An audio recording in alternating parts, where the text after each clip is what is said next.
പിറ്റന്നാൾ യേശു ഗലീലയിലേക്ക് പുറപ്പെടുവാൻ ഭാവിച്ചപ്പോൾ ഫിലിപ്പോസിനെ കണ്ടു. എന്നെ അനുഗമിക്ക എന്ന് അവനോട് പറഞ്ഞു. ഫിലിപ്പോസും അന്ത്രയോസിന്റെ പട്ടണമായ ബേത്സയിദയിൽ നിന്നുള്ളവനായിരുന്നു. ഫിലിപ്പോസ് നഥനയേലിനെ കണ്ടു. അവനോട് ന്യായപ്രമാണത്തിൽ മോശയും പ്രവാചകന്മാരും എഴുതിയിരിക്കുന്നവനെ കണ്ടെത്തിയിരിക്കുന്നു. അവൻ യോസഫിന്റെ പുത്രനായ യേശു എന്ന നസ്രത്തുകാരൻ തന്നെ എന്ന് പറഞ്ഞു. നഥനയേൽ അവനോട് നസ്രത്തിൽ നിന്ന് വല്ല നന്മയും വരുമോ എന്ന് പറഞ്ഞു. ഫിലിപ്പോസ് അവനോട് താഴെയുള്ള ഭാഗങ്ങൾ നമുക്ക് പടിപടിയായി ചിന്തിക്കാൻ കർത്താവ് നമ്മെ സഹായിക്കട്ടെ. 43-ാം വാക്യം തുടങ്ങുന്നത് കർത്താവ് ഫിലിപ്പോസിനെ വിളിച്ച് വേർതിരിക്കുന്നു. ഒറ്റ വാക്യം കർത്താവ് ഫിലിപ്പോസിനോട് പറഞ്ഞുള്ളൂ, എന്നെ അനുഗമിക്കാം. ഒറ്റ വാക്കിൽ ഫിലിപ്പോസ് കർത്താവിനെ അനുഗമിക്കുന്നത് കാണാൻ കഴിയുന്നുണ്ട്. കർത്താവിന്റെ വചനത്തിന്റെ ശക്തി അല്ലെങ്കിൽ വാക്കുകളുടെ ശക്തി എത്ര വലുതാണെന്ന് ചിന്തിക്കുക. ഫിലിപ്പോസ് ഒറ്റ വാക്കിൽ കർത്താവിനെ അനുഗമിക്കുന്നു. ഫിലിപ്പോസ് അനുഗമിച്ചതിന് ശേഷം അന്ത്രയോസിന്റെ പത്രോസിന്റെ പട്ടണമായ ബെത്സയിൽ നിന്ന് ഉള്ളവനായിരുന്നു ഫിലിപ്പോസ് നഥനയേലിനെ കാണുന്ന ഭാഗമാണ് അവിടെ എഴുതപ്പെട്ടിരിക്കുന്നത്. ഫിലിപ്പോസ് നഥനയേലിനെ കണ്ടിട്ട് അവനോട് ന്യായപ്രമാണത്തിൽ മോശയും പ്രവാചകന്മാരും എഴുതിയിരിക്കുന്നവനെ കണ്ടെത്തിയിരിക്കുന്നു എന്ന കർത്താവിനെ കുറിച്ചുള്ള ആലോചന ഫിലിപ്പോസ് നഥനയേലിന് കൈമാറുന്നത് നമുക്ക് കാണാൻ കഴിയും. നഥനയേൽ എന്നുള്ള പദത്തിന്റെ അർത്ഥം ദൈവത്തിന്റെ ദാനമെന്നാണ്. ദൈവത്തിന്റെ ദാനം. ഇനിയും ആൺകുഞ്ഞുങ്ങൾ ആർക്കെങ്കിലും ജനിക്കാൻ ദൈവം പദ്ധതി ഇടുന്നുണ്ടെങ്കിൽ നിങ്ങൾ ആ കുഞ്ഞിന് നഥനയേൽ എന്ന് പേരുന്നത് നല്ലതായിരിക്കും. നല്ലൊരു പേരാണ് ദൈവത്തിന്റെ ദാനമെന്ന്. അതിൽ കൂടുതൽ നമുക്ക് എന്താ വേണ്ടത്? ദൈവത്തിന്റെ ദാനം, നഥനയേൽ. അപ്പോൾ നഥനയേലിനെ ദൈവം തിരഞ്ഞെടുക്കുന്ന ഭാഗമാണ് ആ ഭാഗത്ത് നമുക്ക് കാണാൻ കഴിയുന്നത്. നഥനയേല് കാനാവിലാണ് ജീവിച്ചത് നമുക്ക് മനസ്സിലാക്കുവാൻ കഴിയുന്നുണ്ട്. യോഹന്നാൻ സുവിശേഷം 21-ാമത്തെ അധ്യായത്തിന്റെ 2-ാമത്തെ വാക്യത്തിൽ നഥനയേലിനെ കുറിച്ച് പരാമർശിക്കുന്നുണ്ട്. ഒന്ന് വായിക്കാമോ? യോഹന്നാൻ സുവിശേഷം 21-ന്റെ 2-ാമത്തെ വാക്യത്തിൽ ശിമോൻ പത്രോസും ദിദിമോസ് എന്ന തോമസും ഗലീലയിലുള്ള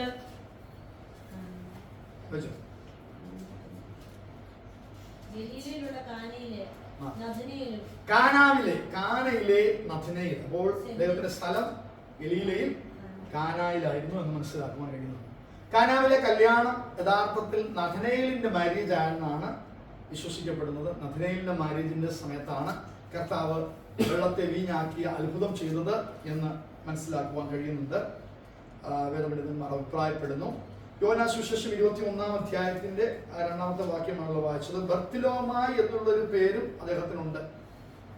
നമുക്കറിയാം 4 സുവിശേഷങ്ങളാണ്. 4 സുവിശേഷങ്ങളിൽ 3 സുവിശേഷങ്ങളിലും ബർത്തിലോമായി എന്നുള്ള പദമാണ്. നഥനയേലിന് തിമോയുടെ മകൻ ബർത്തിലോമായി.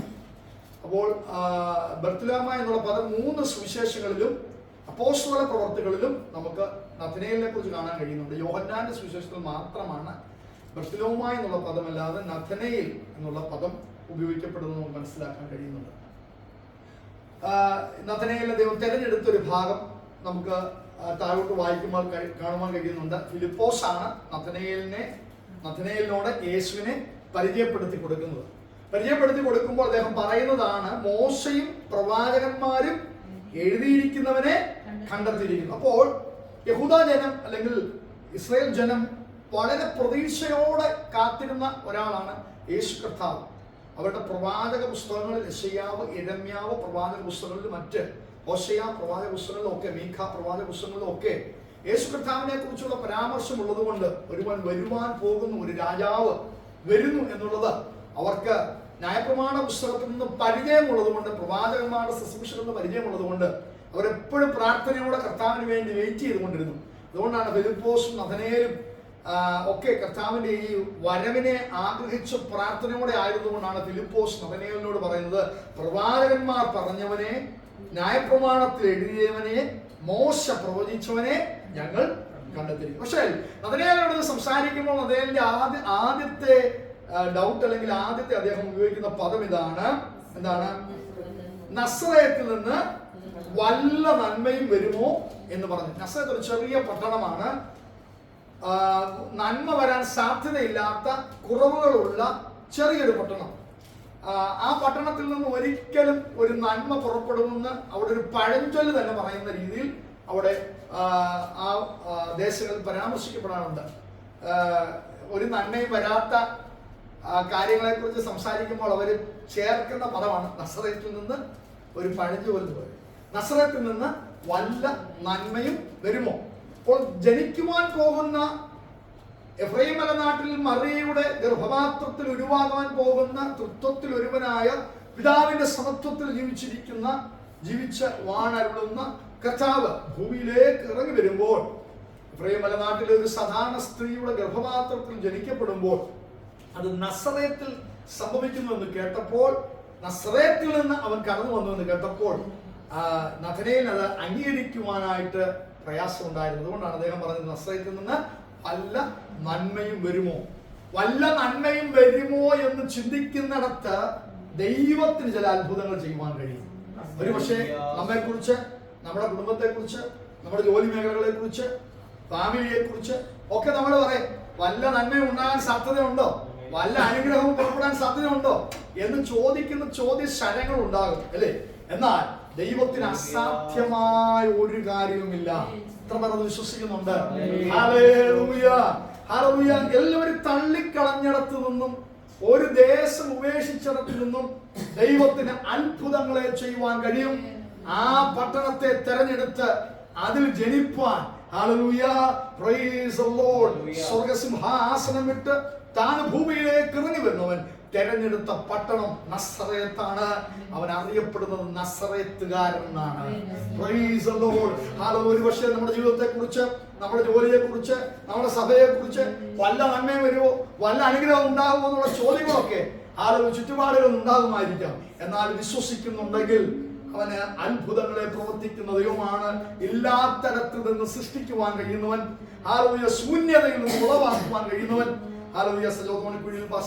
കേട്ടല്ലോ അല്ലെ? വെള്ളത്തിന്മേൽ പരിവർത്തിക്കുന്ന പരിശുദ്ധാത്മാവ്. പാഴെന്ന് പറഞ്ഞിടത്ത്, ശൂന്യമെന്ന് പറഞ്ഞിടത്ത്, വിലയില്ലെന്ന് പറഞ്ഞിടത്ത്, ഒരു ഗുണമില്ലെന്ന് പറഞ്ഞിടത്ത് അത്ഭുതങ്ങളെ ചെയ്യുവാൻ കഴിയുന്ന പരിശുദ്ധാത്മാവിനെ വ്യാപരിപ്പിച്ച്, വെള്ളത്തിനെ പരിവർത്തിച്ചത് പരിശുദ്ധാത്മാവാണ്, മറിയയിലും പരിവർത്തിച്ചത് പരിശുദ്ധാത്മാവാണ് അല്ലേ?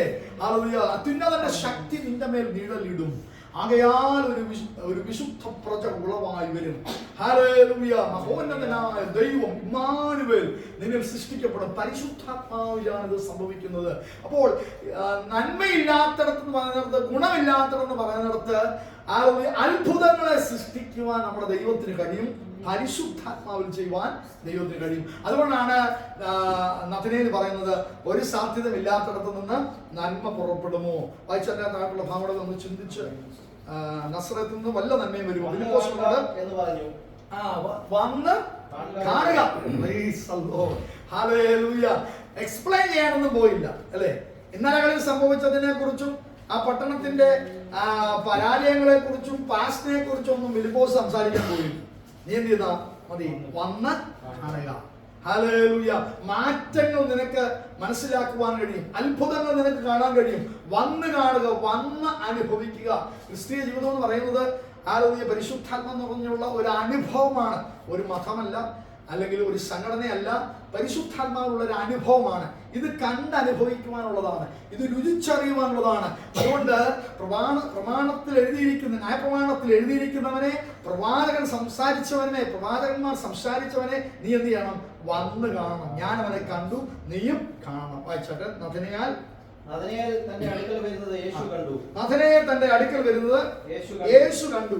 ഇതാ സാക്ഷാൽ ഇസ്രായേലിൽ ഇവനിൽ കപടമില്ല എന്ന് അവനെ കുറിച്ച് പറഞ്ഞു. യേശു നഥനയേലിനെ കണ്ടപ്പോൾ തന്നെ എന്താ പറഞ്ഞത്?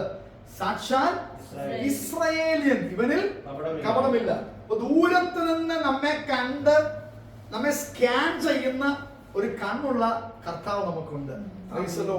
ദൈവത്തിന്റെ സന്നിധിയിൽ സകലവും നഗ്നവും മലർന്നതുമായി കിടക്കുന്നു. അവന്റെ കണ്ണിൽ നിന്ന് ഒന്നും മറയ്ക്കുവാൻ കഴിയത്തില്ല. അഗ്നിജ്വാലയ്ക്കൊത്ത കണ്ണുള്ളവനാണ് കർത്താവ്.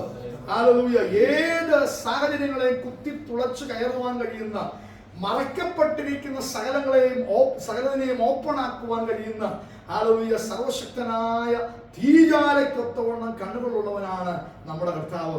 ഒറ്റ നോട്ടത്തിൽ തന്നെ സ്കാൻ ചെയ്തിട്ട് നഥനയേലിനെ നോക്കിയിട്ട് കർത്താവ് പറയുകയാണ്, എന്താണ്? നീ സാക്ഷാൽ ഇസ്രായേലിയൻ. നമ്മുടെ അകത്ത് നമ്മൾ ആരാണെന്ന് നമ്മേക്കാൾ നല്ലതായിട്ട് മറ്റാർക്കും അറിയത്തില്ല. അറിയാമോ?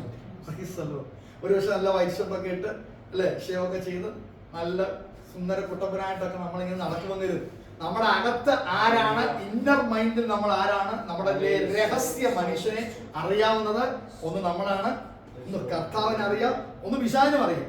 കാരണം അതുകൊണ്ടാണ് യോബിനെ കുറിച്ച് പറഞ്ഞത്, നീ അവനെ വെറുതെ ആണ് അനുഗ്രഹിക്കുന്നത്, ഞാൻ അവനെ ശ്രദ്ധിച്ചുകൊണ്ടിരിക്കുക, അവൻ ദോഷം വിട്ടകന്നവനായിരുന്നു അല്ലേ നീതിമാനാ. അപ്പൊ ഇവനെ നീതിമാനായ ഒരുവനെ ശ്രദ്ധിക്കുന്ന, ദോഷം വിട്ടകന്ന് ജീവിക്കുന്ന ഒരുവനെ ശ്രദ്ധിക്കുന്ന പിശാചുമുണ്ട് അല്ലെ. വേറെ ആരെയും ആ യോബിന്റെ കാലഘട്ടത്തിൽ ദേശത്തിൽ വേറെ ആരെ ശ്രദ്ധിക്കാനൊന്നും പിശാച് പോയില്ല അല്ലെ. ദൈവസന്നിധിയിൽ ദൈവത്തിന്റെ ദൂതന്മാർ ചെന്ന് നിന്നപ്പോൾ പിശാച് ചെന്ന് നിന്നിട്ട് സംസാരിച്ചത് യോബിനെ കുറിച്ചാണ്. അപ്പോൾ യോബിന്റെ മേൽ അവന്റെ ദൃഷ്ടി പതിക്കത്തക്ക രീതിയിൽ അവന്റെ ജീവിതം ആയിരുന്നു എന്നുള്ളത് നമുക്ക് മനസ്സിലാക്കാൻ കഴിയും. അപ്പൊ നമ്മെ ശ്രദ്ധിക്കുന്ന അല്ലെ പിശാചുണ്ട്, നമ്മെ നോക്കുന്ന പിശാചുണ്ട്. എന്നാൽ യഹോവയുടെ കണ്ണ് തന്റെ ബലത്തെ കാണിക്കുവാൻ വേണ്ടി ഈ ദേശത്ത് നമ്മുടെ നടുവിൽ ഊടാടിക്കൊണ്ടിരിക്കുന്ന കർത്താവിന്റെ കണ്ണുകൾ നമ്മെ കണ്ടുകൊണ്ടിരിക്കുക. പിന്നെ ഏറ്റവും നല്ലതായിട്ട് നമ്മെ അറിയാവുന്ന ആള് നമ്മളാ അല്ലേ. നമ്മെ കുറിച്ച് നമ്മളെക്കാൾ നല്ലതായിട്ട് അറിയാവുന്ന വേറെ ആളല്ലേ. ഭാര്യക്ക് പോലും അറിയത്തില്ല, ഭർത്താവിന് പോലും അറിയില്ല, പിള്ളേർക്ക് പോലും അറിയത്തില്ല. പിള്ളേർക്ക് അല്ലെ അപ്പനമ്മമാരെ കുറിച്ച് അറിയത്തില്ല, അപ്പനമ്മമാർക്ക് നമ്മെ വ്യക്തമായി അറിയുന്ന ഒരു ദൈവം കർത്താവ് മാത്രം. അവനെ അറിഞ്ഞ കർത്താവ് പറയാണ്, നീ സാക്ഷാൽ ഇസ്രായേല്യനാണ്, നിന്നിൽ കപടമില്ല. ഹല്ലേലൂയ. സത്യത്തിൽ നമുക്ക് ദൈവത്തിൽ നിന്നാണ് ഒരു സർട്ടിഫിക്കറ്റ് വേണ്ടത് അല്ലെ. ആരും നമുക്ക് സർട്ടിഫിക്കറ്റ് തന്നില്ലെങ്കിലും, ആരും നമ്മെ നല്ല മനുഷ്യനാണെന്ന് പറഞ്ഞില്ലെങ്കിലും, പറഞ്ഞാൽ നല്ലതാണ്, പറഞ്ഞില്ലെങ്കിൽ നല്ലതാണ്, പക്ഷേ ദൈവത്തിൽ നിന്ന് ഒരു സർട്ടിഫിക്കറ്റ് ലഭിക്കുക എന്ന് പറഞ്ഞാൽ ഇവനിൽ കപടമില്ല, കള്ളത്തരമില്ലാത്തവൻ, അഭിനയമില്ലാത്തവൻ. ഹല്ലേലൂയ. ആരാധന അഭിനയമായി മാറരുത് അല്ലെ. നമ്മൾ ആത്മാവിൽ നമ്മുടെ ഹൃദയത്തിൽ നിന്ന് പുറപ്പെടുന്ന ദൈവത്തോടുള്ള നന്ദി സൂചകമായി പുറപ്പെടുന്ന പുറത്തേക്ക് വരുന്ന ശബ്ദങ്ങളായിരിക്കണം ആരാധന. ഹൃദയത്തിൽ നിന്നുള്ളതായിരിക്കണം ആരാധന. വെറുതെ ശബ്ദകോലാഹലങ്ങളായിത്തീരരുത്. ശബ്ദം വെളിപ്പെടും ആരാധനയിൽ ഇല്ലെന്ന് പറയുന്നില്ല, പക്ഷെ കോലാഹലങ്ങൾ മാത്രമായിത്തീരരുത്. നമ്മുടെ ഹൃദയത്തിനകത്ത് നിന്ന് പുറപ്പെടണം. അവിടെയാണ് ആരാധന. അഭിനയമല്ല. ക്രിസ്തീയ ജീവിതം ഒരു അഭിനയമല്ല, കപടമല്ല. കപടമാണെങ്കിൽ, അഭിനയമാണെങ്കിൽ മറ്റാരും ശ്രദ്ധിക്കത്തില്ലായിരിക്കും, പക്ഷെ ദൈവം നമ്മെ കണ്ടുകൊണ്ടിരിക്കുന്നുണ്ട്. അഗ്നിജാലക്കത്തോൾ കണ്ണുള്ളവൻ നമ്മെ ശ്രദ്ധിച്ചുകൊണ്ടിരിക്കുന്നുണ്ട്. അവൻ നഥനയേലിനെ കണ്ടിട്ട് പറയാണ്, ഇവൻ കൊള്ളാവുന്നവനാണ്. ഇസ്രായേലിൽ പല ആൾക്കാരുണ്ട് അല്ലെ, എന്നാൽ ഇവനിൽ ഞാൻ നോക്കിയിട്ട് ഒരു കപടമില്ല, ഇവൻ സാക്ഷാൽ ഇസ്രായേലിനാണ്. എന്നെ എവിടെ വെച്ച് അറിയും? ആദ്യമായിട്ട് കാണുക ഒരാളെ കാണുമ്പോ ആദ്യമായിട്ടുള്ള കമന്റാണ്, നീ സാക്ഷാൽ ഇസ്രായേലിൻ. അപ്പൊ അവൻ സാക്ഷാൽ ഇസ്രായേലിനാണെന്നുള്ളത്, അവനിൽ കപടമില്ലെന്നുള്ളത് ആർക്കും അറിയായിരുന്നു. നഥനയേലിനും അറിയായിരുന്നു അല്ലേ. നഥനയേലിന് നമ്മെ കുറിച്ച് നമുക്ക് തന്നെ ഒരു അഭിപ്രായം ഉണ്ടായിരിക്കും അല്ലെ. നമുക്ക് നമ്മെ കുറിച്ച് ഒരു വില ഉണ്ടായിരിക്കണം, നമുക്ക് നമ്മെ കുറിച്ച് ഒരു അഭിപ്രായം ഉണ്ടായിരിക്കണം. ദൈവത്തോടുള്ള ബന്ധത്തിൽ, ദൈവത്തിന് നമ്മോടുള്ള ബന്ധത്തിൽ നമുക്ക് നമ്മെ കുറിച്ച് ഒരു അഭിപ്രായം ഉണ്ടായിരിക്കും. അതുകൊണ്ട് ആ അഭിപ്രായത്തെ കർത്താവ് അങ്ങ് പറഞ്ഞത് തെറ്റാണെന്നല്ല നഥനയേൽ പറഞ്ഞത് അല്ലേ. വായിച്ചട്ടെ, എന്നെ എവിടെ വെച്ചറിയും അല്ലേ. അത് എതിർക്കാനൊന്നും അദ്ദേഹം പോയില്ല. കാരണം ആ ദൂത് കറക്റ്റ് ആയിരുന്നു. അവന് കപടമില്ലെന്നുള്ളത് അവനെ കുറിച്ച് തന്നെ അറിയാവുന്ന കാര്യമായിരുന്നു. അതുകൊണ്ട് കർത്താവ് അത് വെളിപ്പെടുത്തിയപ്പോഴും കർത്താവ് ആദ്യമായി കാണുന്നത് കൊണ്ടും എന്നെ ഇവിടെ വെച്ച് അറിയാമെന്ന് അദ്ദേഹം ചോദിക്കുന്നുണ്ട്.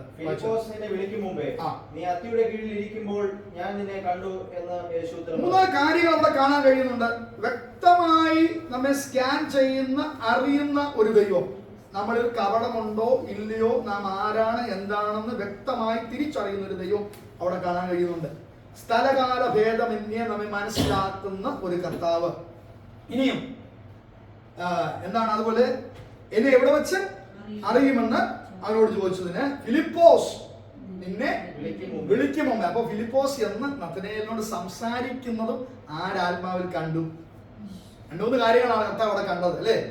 കർത്താവ് നഥനയേലിനെ മനസ്സിലാക്കി ആരാണെന്ന്. നഥനയേലിനോട് ഫിലിപ്പോസ് മണിക്കൂറുകൾക്ക് മുമ്പ് സംസാരിച്ചത് കർത്താവ് ആത്മാവിൽ തിരിച്ചറിഞ്ഞു. വിളിക്കും മുമ്പേ എന്താണ്, നീ അത്തിയുടെ കീഴിരിക്കുമ്പോൾ ഞാൻ നിന്നെ കണ്ടു. Price the Lord. അപ്പോൾ ഫിലിപ്പോസ് വിളിച്ചതൊരു മുഖാന്തരമാണ്, പക്ഷെങ്കിൽ അവനെ തെരഞ്ഞെടുക്കേണ്ടതിന് ദൈവം പ്ലാൻ ചെയ്തിരുന്നു, കർത്താവ് പ്ലാൻ ചെയ്തിരുന്നു. അവൻ അത്തിയുടെ കീഴിൽ ഇരിക്കുമ്പോൾ തന്നെ കർത്താവ് അവനെ ശ്രദ്ധിച്ചുകൊണ്ടിരുന്നു. അതൊരു പർട്ടിക്കുലർ ടൈമിൽ അത്തിയുടെ കീഴിൽ അവൻ ഇരിക്കുകയായിരുന്നില്ല. പൊതുവെ യഹൂദന്മാർ ന്യായപ്രമാണ പുസ്തകങ്ങൾ ധ്യാനിക്കുവാനും പ്രവാചക പുസ്തകങ്ങൾ ധ്യാനിക്കുവാനും അവർ ഒലിവിന്റെ കീഴിലും അത്തിയുടെ കീഴിലും ഒക്കെ ഇരിക്കാറുണ്ട്. അവരുടെ ഒരു പ്രാർത്ഥന സ്ഥലം പോലെ അത്തിയുടെ കീഴിലുള്ള സ്ഥലങ്ങൾ ആ തണലൊക്കെ അനുഭവിച്ച് അവിടെ ദൈവജന ധ്യാനങ്ങളൊക്കെ നടത്തി പഠിച്ച് പ്രാർത്ഥിച്ചിരിക്കുന്ന യഹൂദന്മാരെ കുറിച്ച് നമുക്ക് കാണാൻ കഴിയും. ഒന്ന് രണ്ട് വേദഭാഗങ്ങൾ അതിനെക്കുറിച്ച് നമുക്ക് മനസ്സിലാക്കാൻ കഴിയുന്നത് മീഖാ പുസ്തകം 4-ാം അധ്യായത്തിന്റെ 4, 5, 6, 7 വാക്യങ്ങൾ വായിച്ചു. മീഖാ പുസ്തകം 4-ാം അധ്യായത്തിന്റെ 4, 5, 6, 7 വാക്യങ്ങൾ. അവർ ഓരോരുത്തർ താന്താന്റെ മുന്തിരിവള്ളിയുടെ കീഴിലും മുന്തിരിവള്ളിയുടെ കീഴിലും അത്തിവൃക്ഷത്തിന്റെ കീഴിലും പാർക്കും. അത്തിവൃക്ഷത്തിന്റെ കീഴിലും പാർക്കും. ആരും അവരെ ഭയപ്പെടുത്തുകയില്ല. ആരും അവരെ ഭയപ്പെടുത്തുകയില്ല. സൈന്യങ്ങളുടെ യഹോവയുടെ വായ് അത് അരുളി ചെയ്തിരിക്കുന്നു. സൈന്യങ്ങളുടെ യഹോവയുടെ വായ് അരുളി ചെയ്തിരിക്കുന്നു. സകല ജാതികളും താന്താങ്ങളുടെ ദേവന്മാരുടെ നാമത്തിൽ നടക്കുന്നുവല്ലോ. നാമും നമ്മുടെ ദൈവമായ യഹോവയുടെ നാമത്തിൽ എന്നും എന്നേക്കും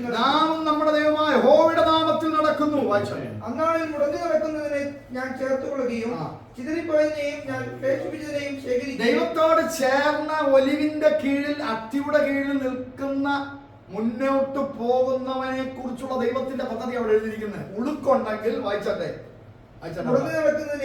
മുടന്തുണ്ടെങ്കിൽ, ആത്മീയ ജീവിതത്തിന് ഒരു മുടന്തുണ്ടെങ്കിൽ, ഒരു പ്രാർത്ഥന കുറവുണ്ടെങ്കിൽ, അഭിഷേകത്തിന്റെ കുറവുണ്ടെങ്കിൽ, ആരാധനയുടെ കുറവുണ്ടെങ്കിൽ ആ മുടന്തിനെ മാറ്റുന്ന ഒരു ദൈവമുണ്ട്. അകന്നുപോയതിനെ മഹാജാതിയാക്കുകയും, അകന്നു പോയിട്ടുണ്ടെങ്കിൽ, ദൈവത്തിൽ നിന്ന് അകന്നു പോയിട്ടുണ്ടെങ്കിൽ നീ മഹാജാതിയായി മാറും. യഹോവ സിയോൻ പർവ്വതത്തിൽ ഇന്നു മുതൽ എന്നേക്കും അവർക്ക് രാജാവായിരിക്കുകയും ചെയ്യും. രാജാവായിരിക്കുന്ന ഒരു ദൈവം. ഉളുക്കി പോയിട്ടുണ്ടെങ്കിൽ, ആത്മീയ ജീവിതത്തിൽ ഉളുക്ക് സംഭവിച്ചിട്ടുണ്ടെങ്കിൽ, അകന്നു പോയിട്ടുണ്ടെങ്കിൽ, അല്ലേ, ഉടഞ്ഞു പോയിട്ടുണ്ടെങ്കിൽ, ദൈവത്തോടുള്ള ധ്യാനത്തിൽ നിൽക്കുന്നവൻ, അത്തിയുടെ കീഴിലിരിക്കുന്നവൻ, ഒലിവ് തോട്ടത്തിന്റെ കീഴിലിരിക്കുന്നവൻ, അവൻ പരിശുദ്ധാത്മാവിന്റെ നിറവ് പ്രാപിക്കും, ദൈവജനത്തിന്റെ ശക്തി പ്രാപിക്കും. അവനൊരു മടങ്ങി വരവ് അനുഭവിപ്പാൻ കഴിയും. അപ്പോൾ യഹൂദന്മാർ അത്തിയുടെ കീഴിലിരുന്ന് ദൈവസാന്നിധ്യം അനുഭവിക്കുകയും ദൈവത്തിന്റെ വചനം പഠിക്കുകയും പരിശുദ്ധാത്മാവിൽ നിറയുകയും ചെയ്തിരുന്നു എന്ന് മീഖാ പ്രവാചക പുസ്തകത്തിൽ നമുക്ക് കാണാൻ കഴിയും. 1 രാജാക്കന്മാരുടെ പുസ്തകം 4-ാം അധ്യായത്തിന്റെ 25-ാമത്തെ വാക്യത്തിൽ നമുക്ക് കാണാൻ കഴിയുന്നു. 1 രാജാക്കന്മാർ 4-ാം അധ്യായത്തിന്റെ 25-ാമത്തെ വാക്യത്തിൽ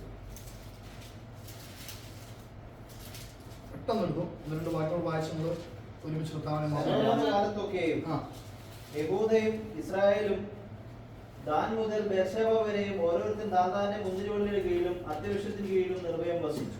താന്താന്റെ മുന്തിരിവള്ളിയുടെ കീഴിലും അത്തിവൃക്ഷത്തിന്റെ കീഴിലും നിർഭയം വസിച്ചു. അപ്പോൾ ദൈവജന ധ്യാനത്തിനായി ഭയം കൂടാതെ നമ്മൾ ഈ കാലഘട്ടത്തിലൊക്കെ ഹോളൊക്കെ എടുത്ത് ആരാധന നടത്തുന്ന പോലെ അവർക്കാണ് അതിനുള്ള സാഹചര്യങ്ങളൊന്നും ഇല്ലാത്തതുകൊണ്ട് അത്തിയുടെ കീഴിലിരുന്ന് ദൈവത്തിന്റെ വചനം ധ്യാനിച്ച് പ്രാർത്ഥിച്ച് കർത്താവിന്റെ വരവിന് വേണ്ടി വെയിറ്റ് ചെയ്തുകൊണ്ടിരിക്കുക. ഇസ്രായേലിനെ വീണ്ടെടുക്കുവാൻ ഒരു രാജാവ് വരും, അല്ലേ, മഹത്വത്തിലേക്ക് അവരെ നടത്തുവാൻ ഒരു രാജാവ് വരുമെന്നുള്ള പ്രതീക്ഷയിൽ അവർ അത്തിയുടെ കീഴിൽ നിന്ന് ദൈവജനം ധ്യാനിക്കുന്ന ഒരു സ്വഭാവം അവർക്കുണ്ടായിരുന്നു. അവൻ സാക്ഷാൽ ഇസ്രായേലാണ്. അതുകൊണ്ടാണ് കർത്താവ് പറഞ്ഞത്, നീ അത്തിയുടെ കീഴിൽ നിന്ന് വചനം ധ്യാനിക്കുന്നവനെ കാണുന്ന ഒരു ദൈവമുണ്ട്, പ്രാർത്ഥിക്കുന്നവനെ കാണുന്ന ഒരു ദൈവമുണ്ട്. Price the Lord. പ്രാർത്ഥിക്കുന്നവനെ ശ്രദ്ധിക്കുന്ന ഒരു ദൈവമുണ്ട്. വചനം ധ്യാനിക്കുന്നവനാണെങ്കിൽ, പ്രാർത്ഥിക്കുന്നവനാണെങ്കിൽ, പ്രത്യാശയുള്ളവനാണെങ്കിൽ നിന്നെ ശ്രദ്ധിക്കുന്ന ഒരു ദൈവമുണ്ട്. നിന്റെ അടുത്ത ഒരു ദിവസം അവൻ ഇറങ്ങി വരും. നിനക്കൊരു ദൈവിക വിടുതൽ ഉണ്ട് നിശ്ചയം. എത്ര വിശ്വസിക്കുന്നുണ്ട്? ഈ രാത്രി നമുക്ക് അധികം ശബ്ദം എടുക്കാൻ പറ്റത്തില്ലെങ്കിലും ഈ കേട്ട വചനത്തിന് മുമ്പിൽ ഒന്ന് സമർപ്പിക്കാമോ? ഹല്ലേലൂയ. ഒരുപക്ഷെ നസറത്തിൽ നിന്നും ഒരു നന്മയും വരുത്തില്ലെന്ന് നിന്നെ കുറിച്ച് പറഞ്ഞ സാഹചര്യങ്ങൾ നിന്റെ ജീവിതത്തിൽ ഉണ്ടെങ്കിലും നീ പ്രാർത്ഥിക്കുന്നവനാണെങ്കിൽ, വചനം ധ്യാനിക്കുന്നവനാണെങ്കിൽ, ദൈവസന്നിധിയിൽ സമയം സ്പെൻഡ് ചെയ്യുന്നവനാണെങ്കിൽ നിന്നെ കാണുന്ന ഒരു കണ്ണുണ്ട്, നിന്നെ തേടി വരുന്ന ഒരു ദൈവമുണ്ട്, നിന്നെ പരിചയപ്പെടുന്ന ഒരു ദൈവമുണ്ട്, നിന്നെ മഹത്വത്തിലേക്കും ശുശ്രൂഷയിലേക്കും നടത്തുന്ന ഒരു ദൈവമുണ്ട്. എത്ര പേർ അത് വിശ്വസിക്കുന്നുണ്ട്? ഹല്ലേലൂയ. ശുശ്രൂഷയ്ക്കായി ആഗ്രഹിക്കുന്നവർ, പരിശുദ്ധാത്മ നിറവിനായിട്ട് ആഗ്രഹിക്കുന്നവർ ഒന്ന് ഈ രാത്രി ഒന്ന് സമർപ്പിച്ചേൽപ്പിച്ചാട്ടെ. ഹല്ലേലൂയ. ഒരു കണ്ണുകൾ നിന്നെ ശ്രദ്ധിച്ചുകൊണ്ടിരിക്കുന്നു, നിന്റെ വചന ധ്യാനം അവൻ ശ്രദ്ധിച്ചുകൊണ്ടിരിക്കുക, നിന്റെ പ്രാർത്ഥന അവൻ ശ്രദ്ധിച്ചുകൊണ്ടിരിക്കുക. രാത്രിയാമത്തിൽ നീ ദൈവസന്നിധിയിൽ സമയം സ്പെൻഡ് ചെയ്യുന്നുണ്ടെങ്കിൽ അത് വൃഥാവായി തീരത്തില്ല. നിന്നോട് ഇടപെടുന്ന ഒരു ദൈവം ഇറങ്ങി വരുവാൻ ആഗ്രഹിക്കുന്നു.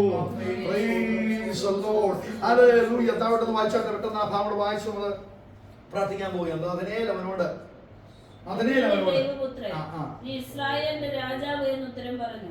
നീ ദൈവപുത്രൻ, നീ ഇസ്രായേലിന്റെ രാജാവെന്ന് ഉത്തരം പറഞ്ഞു. നീ ദൈവപുത്രനാകുന്നു എന്ന് പത്രോസിന് ദൈവം ഒരു വെളിപ്പാട് കൊടുക്കുന്നുണ്ട് അല്ലേ? നിങ്ങൾ എന്നെ കുറിച്ച് ആരാണെന്ന് പറയുന്നു? ഞാനൊരു പ്രവാചകനാണെന്ന് ചിലർ പറയുന്നു, ചിലർ ഏലിയാ പ്രവാചകനാണെന്ന് പറയുന്നു, യെരമ്യാ പ്രവാചകനാണെന്ന് പറയുന്നു, പ്രവാചകന്മാരിൽ ഒരുത്തനാണെന്ന് പറയുന്നു, ഒക്കെ പല അഭിപ്രായങ്ങളും. നിങ്ങൾ എന്നെ കുറിച്ച് എന്താ പറഞ്ഞു ചോദിച്ചപ്പോൾ പത്രോസ് പറഞ്ഞു, നീ സാക്ഷാൽ ദൈവത്തിന്റെ പുത്രനാണ്. ജഡരക്തങ്ങളല്ല നിനക്കത് വെളിപ്പെടുത്തി തന്നത്, പിതാവായ ദൈവമാണ് നിനക്ക് വെളിപ്പെടുത്തി തന്നത്. അതേപോലെ തന്നെ പത്രോസ് ശുശ്രൂഷയിലൊക്കെ വന്ന് അവരൊരു അപ്പോസ്തലന്മാരെയൊക്കെ തെരഞ്ഞെടുത്ത് 12 പേരുടെ ഒരു കൂട്ടമൊക്കെ ആയതിനു ശേഷമാണ് ഫിലിപ്പിന്റെ കൈസരിയിൽ പോയി നിന്ന് കർത്താവ് ഇത് ചോദിക്കുന്നത്. എന്നാൽ അതിനൊക്കെ വളരെ മുമ്പ് ഫിലിപ്പോസിനെ തെരഞ്ഞെടുത്തതിനു ശേഷം നഥനയേലിനെ തെരഞ്ഞെടുത്തപ്പോൾ നഥനയേലിന്റെ അകത്തേക്ക് ഒരു വെളിപ്പാട് വരികയാണ്, നീ സാക്ഷാൽ ദൈവപുത്രൻ. Praise the Lord. ഇസ്രായേലിന്റെ രാജാവ്. ഇന്ന് രാത്രി വിശ്വസിച്ചാട്ടെ. ഹല്ലേലൂയ. ദൈവം കൊടുക്കാതെ ഈ ദൂത് അവന്റെ അകത്ത് കയറത്തില്ല. ദൈവം കൊടുക്കാതെ ഈ ആലോചന അവന്റെ വായിൽ വരത്തില്ല. ഹല്ലേലൂയ. പരിശുദ്ധാത്മാവുമായിട്ട് ചേർന്ന് നിൽക്കുവാൻ ആഗ്രഹിക്കുന്ന, കർത്താവുമായിട്ട് ചേർന്ന് മുന്നേറുവാൻ ആഗ്രഹിക്കുന്നവന്റെ വായിക്കകത്ത് ദൈവം വെളിപ്പാടിനെ പകരും. വിശ്വസിക്കുന്നുണ്ട്. ആ ദൂതം ഏറ്റെടുത്താട്ടെ. നമ്മുടെ സാധാരണ പ്രാർത്ഥനകളൊക്കെ മാറി ഹല്ലേലൂയ പ്രവചന പ്രാർത്ഥനകളായി അത് രൂപാന്തരപ്പെടണം. എന്നും എനിക്ക് കർത്താവേ അത് തരണം, എനിക്ക് ഇത് തരണം, എൻ്റെ ജോലിയിൽ വ്യത്യാസം തരണം, എൻ്റെ കുടുംബത്തിൽ വ്യത്യാസം തരണം, എൻ്റെ ഭൗതികമായ ആവശ്യങ്ങൾക്ക് വേണ്ടി ഞാൻ ഇങ്ങനെ കിടന്ന് നമ്മൾ കൊണ്ട് പ്രാർത്ഥിക്കുന്ന സാധാരണ ജൽപ്പനങ്ങളെക്കാൾ കർത്താവ് പറയാണ്, ജാതികൾ ഇതുപോലെയാണ് ജൽപ്പനം ചെയ്യുന്നത്. നിങ്ങൾ ജാതികളെ പോലെ നിങ്ങളുടെ ആവശ്യങ്ങൾ ഇങ്ങനെ പറഞ്ഞുകൊണ്ട് ജൽപ്പനം ചെയ്യരുത്. പകരം പ്രാർത്ഥനയിൽ ദൈവത്തോട് അടുക്കുക. ഹല്ലേലൂയ. ദൈവം നിങ്ങളുടെ അധരങ്ങളിൽ വാക്കുകൾ തരും.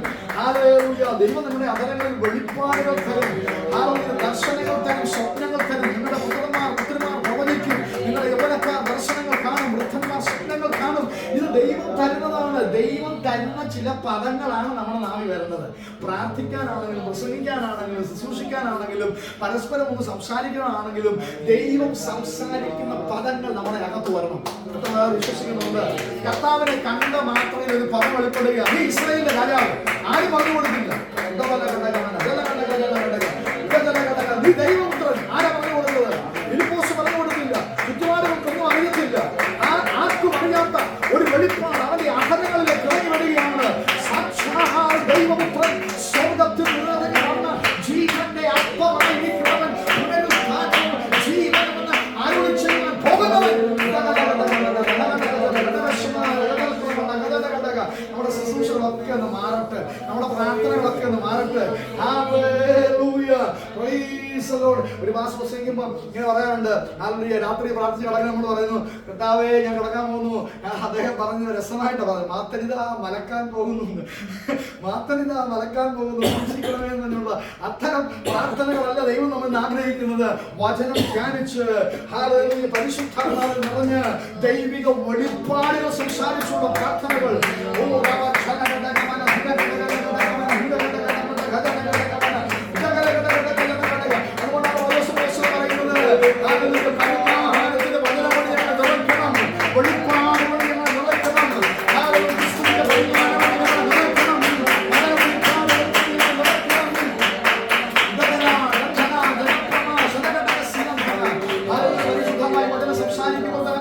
നമ്മുടെ തലമുറകളെ നോക്കി പരിശുദ്ധാത്മാവിൽ പ്രവചിക്കാൻ, ഹല്ലേലൂയ, നമ്മുടെ കുടുംബങ്ങളെ നോക്കി പരിശുദ്ധാത്മാവിൽ പ്രവചിക്കാൻ, ദൈവസഭയെ നോക്കി പരിശുദ്ധാത്മാവിൽ പ്രവചിക്കാൻ, ദൈവം തരുന്ന ദൂതുകൾ, ദൈവം തരുന്ന വെളിപ്പാടുകൾ സംസാരിപ്പാൻ ഈ കാലഘട്ടത്തിൽ നമ്മെ പരിശുദ്ധാത്മാവ് വേർതിരിച്ചിരിക്കുകയാണ്.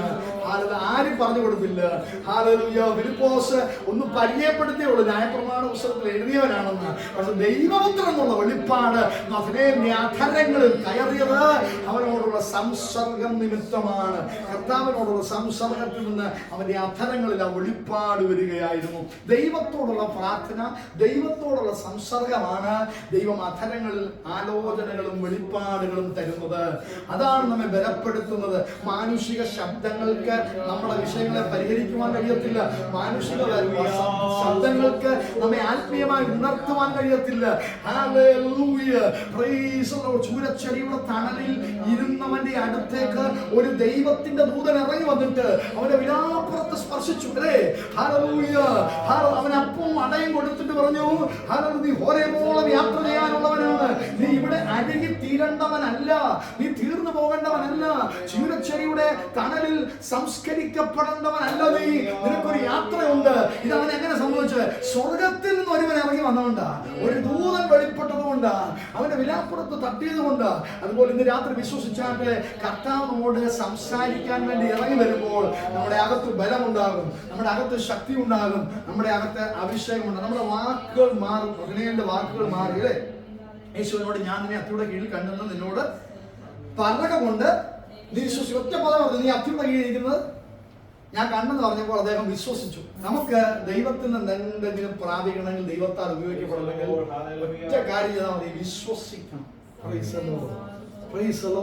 വിശ്വസിച്ചാൽ നീ ദൈവത്തിന്റെ മഹത്വം കാണും. വിശ്വാസം കൂടാതെ ദൈവത്തെ പ്രസാദിപ്പാൻ കഴിയത്തില്ല. വിശ്വാസമാണ് സകലത്തിന്റെയും ആധാരം. വിശ്വസിക്കുന്നവരാൽ അത്ഭുതങ്ങൾ നടക്കും. വിശ്വസിക്കുന്നവരാൽ അത്ഭുതങ്ങൾ നടക്കും. വിശ്വസിക്കുന്നവർ കരങ്ങളെ വെച്ചാൽ രോഗികൾ സൗഖ്യമാകും. അവർ സർപ്പങ്ങളെ പിടിച്ചടക്കും, ഭൂതങ്ങളെ പുറത്താക്കും. വിശ്വസിക്കുന്നവരാൽ ഈ അടയാളങ്ങൾ, ആരാധനയിൽ കടന്നു വരുന്നവരാൽ നല്ല, അല്ലെ, സഭയിൽ കൂടി വരുന്നവരാൽ നല്ല, വിശ്വസിക്കുന്നവരാൽ അടയാളങ്ങൾ സംഭവിക്കും. ഒന്ന് രണ്ട് കാര്യങ്ങൾ അതിനകത്തൊന്ന് പ്രാർത്ഥിക്കുവാനായിട്ട് ഞാൻ പോവുകയാണ്. എന്നിട്ട് കർത്താവിനോട് പറയുകയാണ്, നീ എന്നോട് പറഞ്ഞുകൊണ്ട് നീ വിശ്വസിക്കുന്നു, നീ ഇതിനേക്കാൾ വലിയത് കാണും.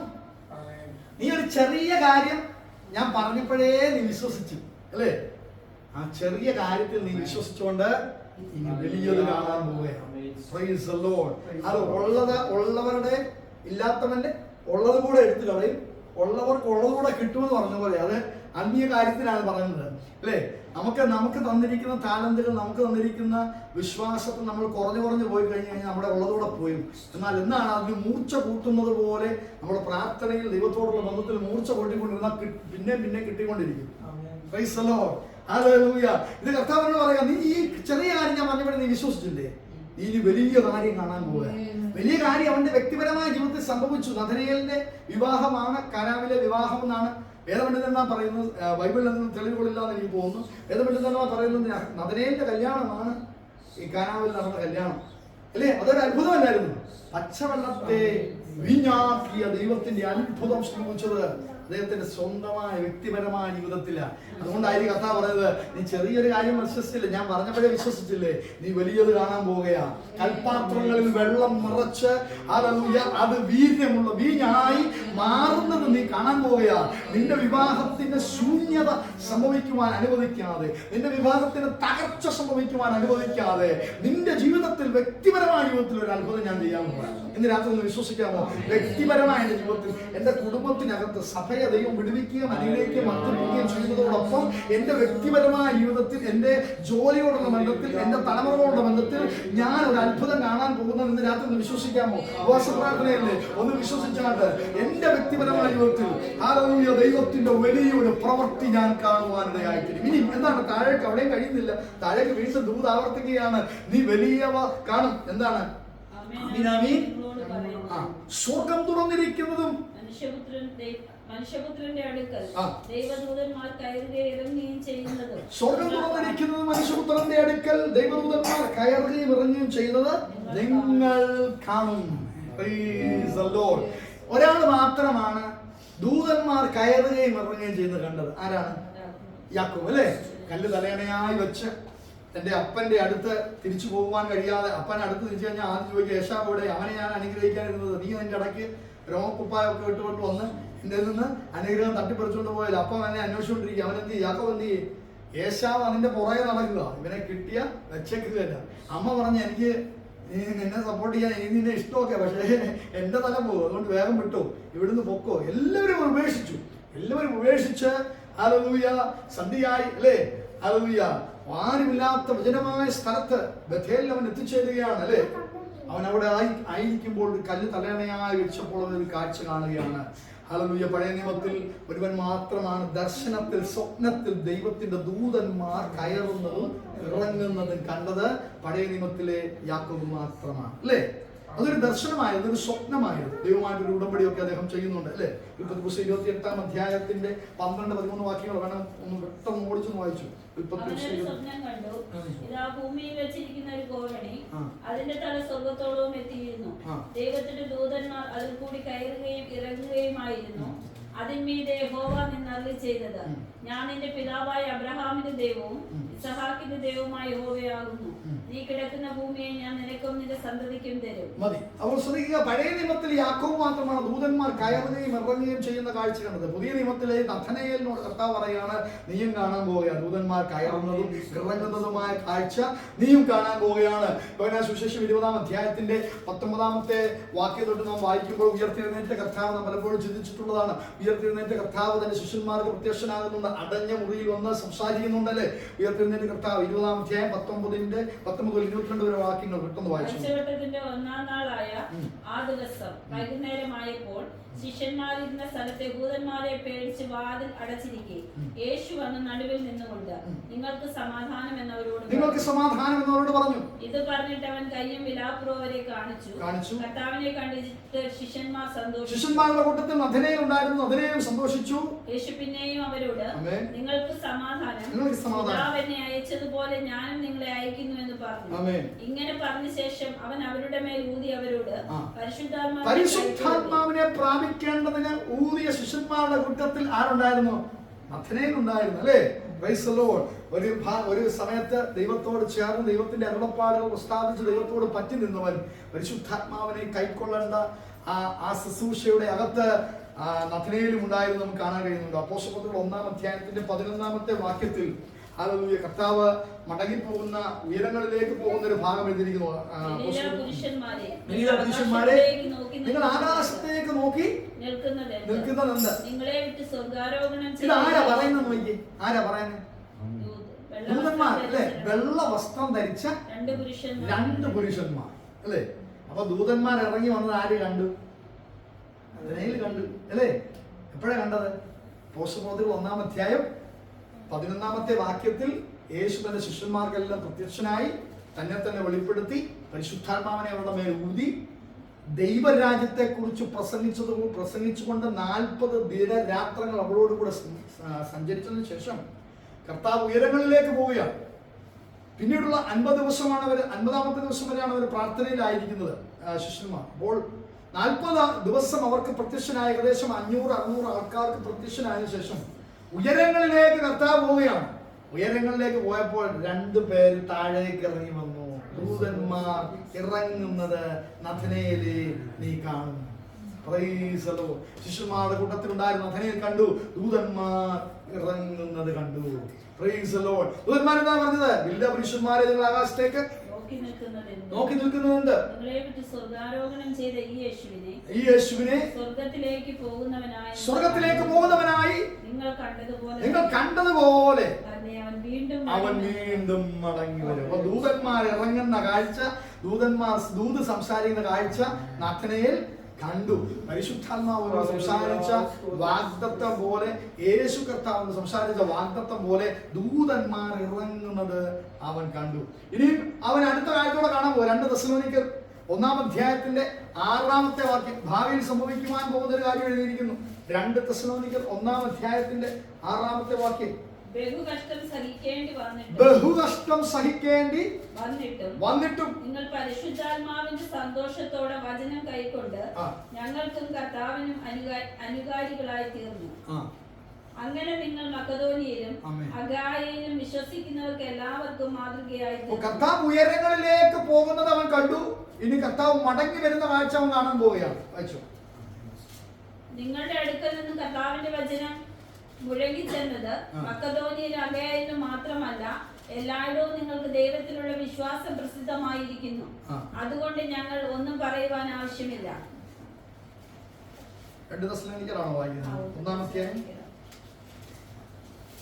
കർത്താവായ യേശു തന്റെ ശക്തി കർത്താവായ യേശു തന്റെ ശക്തിയുള്ള ദൂതന്മാരുമായി സ്വർഗ്ഗത്തിൽ നിന്ന് അഗ്നിജ്വാലയെ കർത്താവിനെ എന്ത് ചെയ്യുക? ദൂതന്മാരോട് ചേർന്ന് ഇറങ്ങാൻ പോവുക. കർത്താവ് തന്നെ ശക്തിയുള്ള ദൂതന്മാരുമായി സ്വർഗ്ഗത്തിൽ നിന്നും അഗ്നിജ്വാലയിൽ സ്വർഗ്ഗത്തിൽ നിന്ന് പ്രത്യക്ഷനായി ദൈവത്തെ അറിയാത്തവർക്കും നമ്മുടെ കർത്താവായ യേശുവിന്റെ സുവിശേഷം അനുസരിക്കാത്തവർക്കും പ്രതികാരം കൊടുക്കുമ്പോൾ നിങ്ങളെ പീഡിപ്പിക്കുന്നവർക്ക് പീഡ അനുഭവിക്കുന്ന നിങ്ങൾക്ക് ഞങ്ങളോടുകൂടി ആശ്വാസവും പകരം നൽകുന്നത് ദൈവസന്നിധിയിൽ നീതിയല്ലോ. അപ്പോൾ നമ്മൾ ഈ കഷ്ടപ്പെട്ട് ക്രിസ്തീയ ജീവിതം നയിക്കുന്നത് കൊണ്ട് പ്രയോജനമില്ല എന്ന് ചിന്തിക്കരുത്. ഒരുവൻ മടങ്ങി വരുന്നുണ്ട്. അഗ്നിജ്വാലയിൽ ഒരുവൻ പ്രത്യക്ഷനാകുവാൻ പോകുന്നു. അവൻ ദൂതന്മാരോടുകൂടെ ഇറങ്ങുവാൻ പോകുന്നു. അപ്പൊ നഥനയിൽ ഒരു കാഴ്ച കാണുകയാണ്. ദൂതന്മാരോടുകൂടെ കർത്താവ് ഉയരങ്ങളിലേക്ക് പോകുന്ന ഒരു കാഴ്ച കണ്ടല്ലേ? ഗലീല പുരുഷന്മാരെ, നിങ്ങൾ ആകാശത്തേക്ക് നോക്കി നിൽക്കുന്നതുണ്ട് അല്ലേ? 2 ദൂതന്മാർ വന്ന് ഇറങ്ങുന്നു, സംസാരിക്കുന്നു. ആ ദൂതന്മാരുടെ നടുവിൽ കർത്താവ് എന്ത് ചെയ്യുന്നു? സ്വർഗാരോഹണം ചെയ്യുന്ന ദൂതന്മാരോടൊപ്പം കയറുന്ന കാഴ്ച നഥനയിൽ കണ്ടു. ഇനിയും അവൻ ഇറങ്ങുന്ന കാഴ്ച വരാൻ പോവുകയാണ്.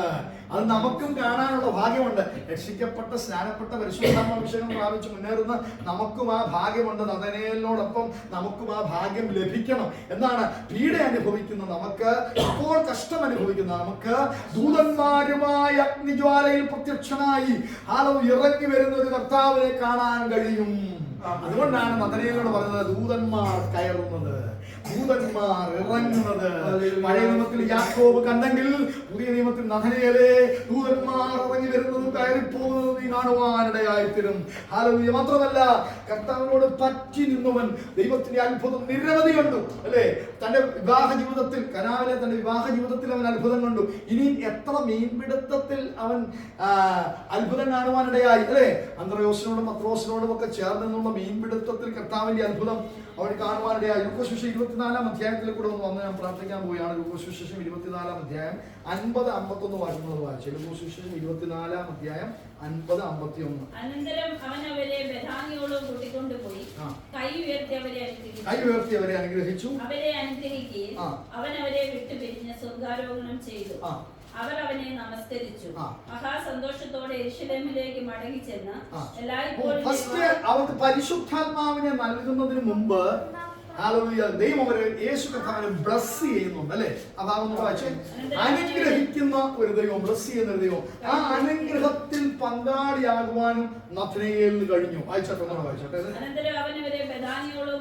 ബഥാനിയിലേക്ക് കൂട്ടിക്കൊണ്ടുപോയി കൈ ഉയർത്തി അവരെ അനുഗ്രഹിച്ചു. യേശു അനുഗ്രഹിച്ചാൽ ഹല്ലേലൂയ പിന്നെ ഒരു ശക്തിക്കും നമ്മെ തൊടാൻ കഴിയത്തില്ല. ഹല്ലേലൂയ. അതുകൊണ്ട് കർത്താവ് അവരെ കൂട്ടിക്കൊണ്ടുപോയി കരമുയർത്തി അനുഗ്രഹിച്ചു. നാം കരമുയർത്തി അനുഗ്രഹിക്കുന്നവരാകണം. നമ്മുടെ കുഞ്ഞുങ്ങളെ നോക്കി കരമുയർത്തി അനുഗ്രഹിക്കണം. ദൈവസഭയെ നോക്കി കരമുയർത്തി അനുഗ്രഹിക്കണം. ഹല്ലേലൂയ.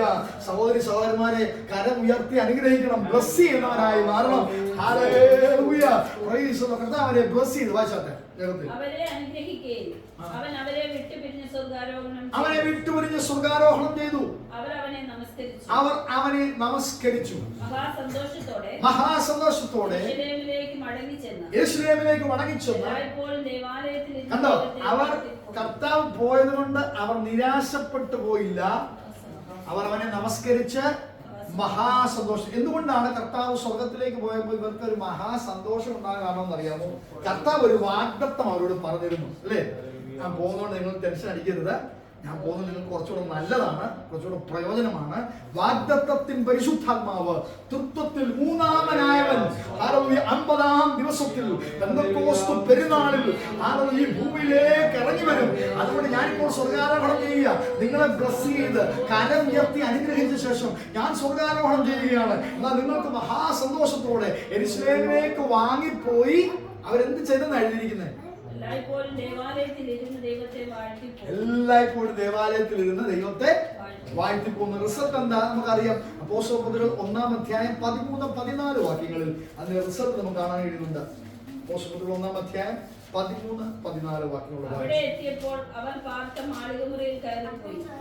പത്രോസ്, യോഹന്നാൻ, യാക്കോബ്, പത്രോസ്, യോഹന്നാൻ, യാക്കോബ്, അന്ത്രയോസ്, ഫിലിപ്പോസ്, തോമസ്, ബർത്തിലോമായി. ഞാൻ ആദ്യം പറഞ്ഞല്ലേ യോഹന്നാൻ സുവിശേഷം മാത്രമാണോ ബർത്തിലോ നഥനയേൽ എന്നുള്ള പേര് യൂസ് ചെയ്യുന്നത്? ബർത്തിലോവുമായി ബർത്തിലോവുമായി നഥനയേലാണ്. അപ്പോൾ പരിശുദ്ധാത്മാവിനെ പ്രാപിക്കുന്നവരുടെ കൂട്ടത്തിൽ ആർക്ക് കയറാൻ പറ്റി? നഥനയേൽ കയറാൻ പറ്റി. വേറൊരാളുടെ അവിടെ ഉണ്ട്, താഴോട്ട് വായിച്ച് ആരൊക്കെ ഉണ്ടായിരുന്നു? മത്തായി, അൽഫയുടെ മകനായ യാക്കോബ്, എരിവുകാരനായ ശിമോൻ, യാക്കോബിന്റെ മകനായ യൂദ, ഇവരെല്ലാവരും സ്ത്രീകളോടും യേശുവിന്റെ അമ്മയായ മറിയയ്ക്കും എന്ത് വേണം? പരിശുദ്ധാത്മാവിന്റെ അഭിഷേകം വേണം, അല്ലേ?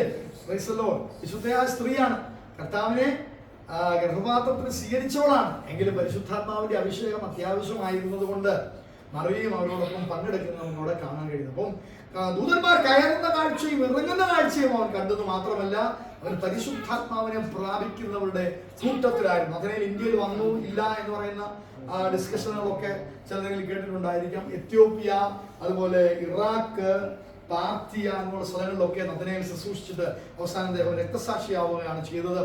അപ്പോൾ ദൈവം അവനോട് പറഞ്ഞ ദൂതെന്തായിരുന്നു? നീ ദൂതന്മാർ കയറുന്നതും ഇറങ്ങുന്നതും കാണും, അല്ലേ? യേശു കർത്താവിനെ സ്വർഗത്തിലേക്ക് സ്വീകരിക്കുവാൻ വേണ്ടി ആരോഹണം ചെയ്യാൻ വേണ്ടി ഇറങ്ങി വന്ന ദൂതന്മാരെ അവൻ കണ്ടു. ദൂതന്മാരോടുകൂടെ ആരോഹണം ചെയ്യുന്ന കർത്താവിനെ അവൻ കണ്ടു. ഇനി ദൂതന്മാരുമായി അഗ്നിജ്വാലയിൽ വെളിപ്പെടുന്ന കർത്താവിനെ അവൻ വീണ്ടും കാണും. അപ്പൊ ആ കാണുന്നവരുടെ കൂട്ടത്തിൽ നമ്മളൂടെ വേണം. അതിനേത് മാത്രമല്ല ഭാഗ്യം, അത്തിയുടെ കീഴിൽ ചെന്നിട്ട് അവനെ കണ്ട് ദൂത് സംസാരിക്കുവാൻ അവന് ഭാഗ്യം ഉണ്ടായിരുന്നു, അല്ലെ? നമ്മളെ കർത്താവ് കണ്ടതാണ്, നമ്മെ കർത്താവ് തെരഞ്ഞെടുത്തതാണ്. അവന് ലഭിച്ച ഭാഗ്യം പോലെ കർത്താവ് നമുക്കും ഭാഗ്യം തരാൻ പോവുകയാണ്. എല്ലാ കണ്ണുകളടച്ചാണ് പ്രാർത്ഥിക്കാൻ പോവുകയാണ്. അവന് ലഭിച്ച ഭാഗ്യം പോലെ ആ ഭാഗ്യകരമായ പ്രത്യാശയ്ക്കായിട്ട്, യൂദയുടെ ലേഖനം പറയുന്ന ഭാഗ്യകരമായ പ്രത്യാശയ്ക്കായിട്ട് നമ്മളെ വിളിച്ചിരിക്കുകയാണ്. എന്താണ് ഭാഗ്യകരമായ പ്രത്യാശ? ഈ ലോകത്ത് നമുക്ക് ആവശ്യമായിട്ടുള്ള കാര്യങ്ങളൊക്കെ നടന്ന് എല്ലാ പ്രാർത്ഥനാ വിഷയങ്ങൾക്കും മറുപടി കിട്ടുന്നതാണോ ഭാഗ്യകരമായ പ്രത്യാശ? അല്ല. ഒരുവൻ മടങ്ങി വരുവാൻ പോകുന്നു. ഹല്ലേലൂയ. ഗലീലാപുരുഷന്മാരെ, നിങ്ങൾ ആകാശത്തേക്ക് നോക്കി നിൽക്കുന്നുണ്ട്. നിങ്ങളുടെ കർത്താവ് പോയതുപോലെ മടങ്ങി വരാൻ പോവുകയാണ്. Praise the Lord. Hallelujah. Praise the Lord. ഒരു ദൂതനാണ് മറിയയുടെ മുമ്പിൽ വെളിപ്പെട്ടിട്ട് പറഞ്ഞത്, അത്യുന്നതന്റെ ശക്തി നിന്റെ മേൽ നിഴലിടും, ആകയാൽ ഒരു വിശുദ്ധ പ്രജ ഉത്ഭവിക്കും, കർത്താവ് നിന്നിൽ ജനിക്കും, ഇമ്മാനുവേൽ നിന്നിൽ ഉണ്ടാകും. ഒറ്റ ദൂതൻ പറഞ്ഞ ദൂത് അത് സംഭവിക്കുവാനിടയായി. Praise the Lord. മറ്റൊരു ദൂതൻ പറഞ്ഞു, കല്ലുരുട്ടി മാറ്റിച്ച് അതിന്റെ മേൽ ഇരുന്നിരുന്ന ദൂതൻ പറഞ്ഞു, അവൻ ഇവിടെ ഇല്ല, അവൻ ഉയർത്തെഴുന്നേറ്റിരിക്കുന്നു. ആ ദൂതും സംഭവിച്ചു. എന്നാൽ ഒരു ദൂതൻ പറഞ്ഞ സ്ഥാനത്ത് രണ്ട് ദൂതന്മാർ വീണ്ടും ദൂത് പറയുന്നു. ഹല്ലേലൂയ. ഒരുവൻ ആകാശത്തിലേക്ക് ഉയരങ്ങളിലേക്ക് ആരോഹണം ചെയ്തിരിക്കുന്നു, അവൻ പോയതുപോലെ മടങ്ങി വരും. ഓ ഹല്ലേലൂയ. ദൈവം അയച്ച ഒരു ദൂതൻ സംസാരിച്ച ദൂതുകൾ നിവർത്തീകരിച്ചെങ്കിൽ രണ്ട് ദൂതന്മാർ സംസാരിച്ച ദൂതും നിവർത്തീകരിക്കപ്പെടും. ഇന്ന് രാത്രി വചനം പറയുന്നവൻ അഗ്നിജ്വാലയിൽ ദൂതന്മാരുമായി വെളിപ്പെടുവാൻ പോകുവാൻ പ്രത്യക്ഷതയ്ക്കായി സമയമായിരിക്കുന്നു. അതുകൊണ്ട് പീഡ അനുഭവിക്കുന്ന, നിന്നെ അനുഭവിക്കുന്ന, കഷ്ടത അനുഭവിക്കുന്ന ദൈവമേ, നിനക്ക് പ്രത്യാശയ്ക്ക് വകയുണ്ട്. ഒരുവൻ നിന്നെ ചേർക്കാൻ മടങ്ങി വരുന്നു. ദൂതന്മാർ കയറുകയും ഇറങ്ങുകയും ചെയ്യുന്ന കാഴ്ച നഥനയേൽ കണ്ടതുപോലെ ഇന്ന് രാത്രി നമുക്കും ആ ഭാഗ്യം ദൈവം നൽകുകയാണ്. നമ്മൾ ദിവസം അടച്ചാട്ടെ, ആത്മാർത്ഥമായിട്ട് പ്രാർത്ഥിച്ചാട്ടെ. കർത്താവേ, എന്റെ ജീവിതത്തിൽ കർത്താവുമായിട്ടുള്ള വ്യക്തിപരമായ ബന്ധത്തിന് തടസ്സമായി നിൽക്കുന്ന എന്തെങ്കിലും ഈ വാസ പ്രാർത്ഥനയുണ്ടെങ്കിൽ കർത്താവിനോട് ക്ഷമിക്കുമാറാകണമേ. ദൂതന്മാരെ കാണുവാൻ, കർത്താവിന്റെ മടങ്ങി വരവ് കാണുവാൻ, പ്രതിഫലം തരുവാനാണ് കർത്താവ് മടങ്ങി വരുന്നത്. അവിടെ എഴുതിയിരിക്കുന്ന ഒരു ഭാഗം എങ്ങനെയല്ലേ? Price the Lord. കർത്താവിനെ നിന്ദിച്ചവർക്ക്, പരിഹസിച്ചവർക്ക്, കർത്താവിലേക്ക് അടുക്കാതെ നിന്ന ഒരു ജനത്തിന് പ്രതികാരമായി തീരുന്ന ഒരു ദിവസവും, അതുപോലെ കഷ്ടത അനുഭവിക്കുന്ന തന്റെ ദൈവജനത്തിന് ഉദ്ധാരണത്തിന്റെ ദിവസവുമായി തീരുന്ന ഒരു നാൾ കടന്നു വരുന്നു. അഗ്നിജ്വാലയിൽ ദൂതന്മാരോടുകൂടെ അവൻ പ്രത്യക്ഷനാകുവാൻ പോകുന്നു. ഇന്ന് രാത്രി ദൈവങ്ങളിലേക്ക് ഒന്ന് സമർപ്പിക്കുമോ? കർത്താവേ, എന്റെ ജീവിതത്തിലെ കുറവുകൾ, എന്റെ ജീവിതത്തിലെ ബലഹീനതകൾ, പരാജയങ്ങൾ, ഹാലലൂയ സംസാരത്തിൽ നാളെ തിരുവേഷം മുമ്പിലുണ്ടല്ലോ, ഒന്ന് സമർപ്പിച്ചാട്ടെ. ഹാലലൂയ. എന്റെ ജീവിതത്തിൽ വന്ന പരാജയങ്ങൾ, എന്റെ ജീവിതത്തിലെ സംസാരത്തിലെ കുറവുകൾ, ഇടപെടലുകളിലെ, ഭാവങ്ങളിലെ, നോട്ടങ്ങളിലെ കുറവുകൾ കർത്താവിനോട് ക്ഷമിക്കണം. അവിടുത്തെ രക്തത്താൽ വീണ്ടും ഒന്ന് കഴുകി എന്നെ ശുദ്ധീകരിക്കണം. നഥനയേലിന് ലഭിച്ച ഭാഗ്യം പോലെ ദൂതന്മാരെ കാണുവാൻ, വലിയത് കാണുവാൻ, എന്നാ ദൈവസഭ എന്ന് വിശ്വസിച്ചാട്ടെ, വലിയത് കാണുവാൻ. Price the Lord. ചെറുതിൽ വിശ്വസിച്ച നമുക്ക് വലിയത് കാണുവാൻ. ഹല്ലേലൂയ. ദൈവസഭയുടെ വളർച്ച, വലിയ വളർച്ച കാണുവാൻ. ഹല്ലേലൂയ. എന്റെ വ്യക്തിപരമായ ജീവിതത്തിലെ ദൈവത്തിന്റെ പ്രവൃത്തിയുടെ അത്ഭുതം, വലിയത് കാണുവാൻ. Praise the Lord. നമ്മുടെ കുടുംബങ്ങൾക്കകത്ത് ദൈവത്തിന്റെ വിടുതലുകൾ വലിയവ കാണുവാൻ. Praise the Lord. മാത്രമല്ല 2 ദൂതുകളാണ് അല്ലേ ഹല്ലേലൂയ അവനോട് സംസാരിച്ചത്. നീ നിന്റെ പേഴ്സണൽ ലൈഫിൽ, വ്യക്തിപരമായ ജീവിതത്തിൽ, ഈ ലോക ജീവിതത്തിൽ നീ വലിയത് കാണും. Praise the Lord. 2 അത് മാത്രമല്ല, നിനക്ക് ദൂതന്മാരെ കാണുവാൻ കഴിയും.